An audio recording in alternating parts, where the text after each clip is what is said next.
ترجعونها إن كنتم صادقين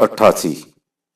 فأما إن كان من المقربين